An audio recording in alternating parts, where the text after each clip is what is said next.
Sir ಅದೇ CM ಅವರು ಭೇಟಿ ಆದ್ರೆ ಹೆಂಗಿದೆ ಸರ್ ಅಧಿವೇಶನದಲ್ಲಿ ಇವತ್ತು ಭಾಗಿಯಾಗ್ತಾರೆ?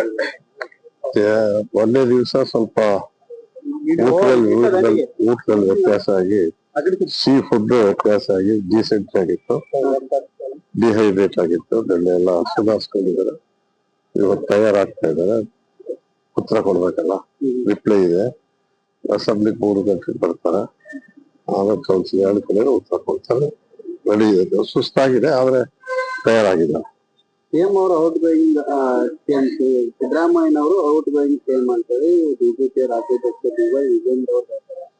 ಅದು ವಿಜಯೇಂದ್ರ ಅವ್ರಿಗೆ ಅವ್ರ ತಟ್ಟೆಯಲ್ಲಿ ಎಗ್ಡ ಬಿದ್ದಿರೋದು ಗಾತ್ರ ಇಲ್ಲ ಅವ್ರಿಗೆ. ಇನ್ನೊಬ್ಬರ ತಟ್ಟೆಯಲ್ಲಿ ನೊಣ ಬಿದ್ದಿರೋದು ನೋಡುವಂತ ಪರಿಸ್ಥಿತಿ. ಅವ್ರ ತರ ಏನ್ ಮಾಡ್ತಾರೆ ಅವರು? ಇವತ್ತು ಅವ್ರ ಪರಿಸ್ಥಿತಿ ಇಷ್ಟೆಲ್ಲ ಹದಗೆಟ್ಟಿದೆ. ನಾವೆಲ್ಲ ಸರಿಯಾಗಿ ನಡೆಸ್ತಾ ಇರುವಾಗ್ಲೂ ಇದು ಕೂಗೆದ್ದೇಳುತ್ತೆ. ಅದಂಗೆ ನಮ್ಗಂತೂ ಹೈಕಮಾಂಡ್ ಇದೆ, ಹೈಕಮಾಂಡ್ ಹೇಳಿದ್ದಾರೆ. ಅದು ಸರಿಯಾದ ಸಮಯದಲ್ಲಿ ಗೃಹಲಕ್ಷ್ಮಿ ಹಣ 5,000 ಕೋಟಿ ಎಲ್ಲಿ ಹೋಯ್ತು ಅನ್ನೋ ಪ್ರಶ್ನೆಯನ್ನು ಮಾಡ್ತಿದ್ದಾರೆ. ತಾವು ಕೂಡ ಅಧ್ಯಕ್ಷರು ಅಂತ, ಯಾಕೆ ನಿಮ್ ಗಮನಕ್ಕೆ ಬಂದಿಲ್ವಾ ಇದು? ಇವತ್ತು ಇಡೀ ಭಾರತದಲ್ಲಿ ಈ ಗ್ಯಾರಂಟಿ ಯೋಜನೆಗಳು ಯಥಾವತ್ತಾಗಿ ಚಾಲನೆ ಕೊಟ್ಟಿರ್ತಕ್ಕಂಥದ್ದು, ನುಡಿದಂತೆ ನಡೆದಿರ್ತಕ್ಕಂಥದ್ದು ಕರ್ನಾಟಕ ಸರ್ಕಾರ. 5 ಗ್ಯಾರಂಟಿಗಳನ್ನ ಪ್ರಥಮ ಕ್ಯಾಬಿನೆಟ್ ಅಲ್ಲೇ ತೀರ್ಮಾನ ಮಾಡಿ ಒಂದಿನಿಂದ ಇಂದಿನವರೆಗೂ ಕೊಡ್ತಾ ಇದ್ದಾರೆ. ಮಧ್ಯದಲ್ಲಿ 2 ತಿಂಗಳ ಬಗ್ಗೆ ಅದೇನಾಗಿದೆ ಅನ್ನೋದು ನಮ್ಗೆ ಸರಿಯಾಗಿಲ್ಲ. ಅದನ್ನ ಸಿಎಂ ಅವರು ಸ್ವತಃ ಅವರ ಆರ್ಥಿಕ ಸಚಿವರು ಕೂಡ ಇವತ್ತು ಇದರಲ್ಲಿ ಅಸೆಂಬ್ಲಿ ತಿಳಿಸ್ತಾರೆ. ಗ್ಯಾರಂಟಿಗಳು ಸರ್ಕಾರಕ್ಕೆ ಹೊರ ಆಗ್ತಿದೆ ಅಂತ. ಯಾವುದೇ ಜನಪರ ಕಾರ್ಯಕ್ರಮ ಮಾಡಿದಾಗ ಹೊರ ಅನ್ನೋದಕ್ಕಿಂತ ಈಗ ಜನಕ್ಕೆ ಸಹಾಯ ಮಾಡ್ತೀವಿ ಅನ್ನೋದ್ರಲ್ಲಿ ಬರೀ ಬಿಲ್ಡಿಂಗ್ ಕಟ್ಟೋದು, ರಸ್ತೆ ಮಾಡೋದು ಇದೆ ಅಲ್ಲ.